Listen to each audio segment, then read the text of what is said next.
Two of the most memorable episodes of My Little Pony are closely tied together in discussion about the show, to the point where you will frequently hear Party of One and Lesson Zero mentioned in the same breath. What is it that links these two episodes? The answer is, of course, that they are both built around a central gimmick which falls flat in its attempts to stimulate or engage me as a member of the audience.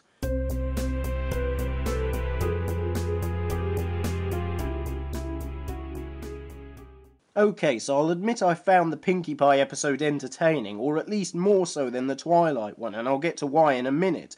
But first I need to say that Lesson Zero fails. There are a number of reasons for this, but the biggest one is Twilight's freaking out, mainly because that overshadows everything else the episode might have going for it. Hi, girls!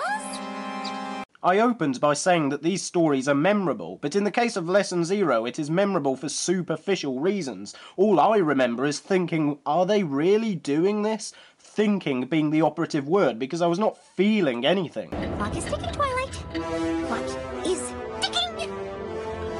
In fact, from the halfway point onwards I was no longer invested in what was happening, since to be invested in something depends on the illusion that the characters are real, and what I was watching was not even a character, it was the animators waving this face in front of me and expecting a reaction. You see, the paradox of good storytelling is that going out of your way to provoke a response is the one reliable way to kill off any sort of emotional connection to your audience. This is where an invaluable tool in the writer's armoury called Subtlety comes into play. Check out this clip from Season 5's Party Pooped.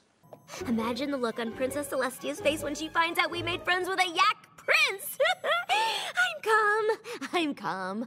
Here we see the same character in a good demonstration of the fine balance between subtlety and taking it too far. It's moments like this which I find 10 times more hilarious than the entirety of Lesson Zero. But already I'm missing the main point of this clip, which is Rary Jack confirmed.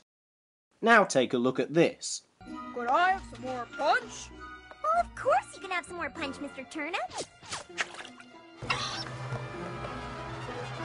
This is one great party! You really outdone yourself! Why, thank you, Rocky. I'm having a delightful time as well! I'm so glad, Sir Lancelot. Oh yes, the episode which launched 1,000 fanfics, including the infamous one that we all know and love. I am of course referring to Party of None. Now, in a moment, I'm basically going to contradict everything I have just said, but hear me out. Pinkie Pie's mental breakdown in Party of One is inherently powerful, even without projecting onto it with that other fanfic. Yes, it suffers from some of the aforementioned problems with Lesson Zero, namely it overshadows everything else in the episode and cannot exactly be called subtle. However, it does have two major things going in its favour. Firstly, the trope of a character freaking out had not really been done in MLP before, unlike with Lesson Zero, which came 3 episodes later. Secondly, it's Pinkie Pie. Pinkie Pie does not do subtle. I repeat, Pinkie Pie does not do subtle. In any other situation, I would always say that subtlety is the best way to go, but you know what, Pinkie? Not content with breaking all the rules of your own universe, you are now redefining my principles as a writer, principles I have stood by for years, and why am I not surprised?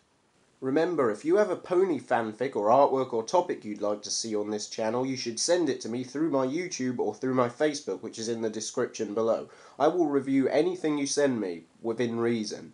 I'm Midnight, and I'll see you next time.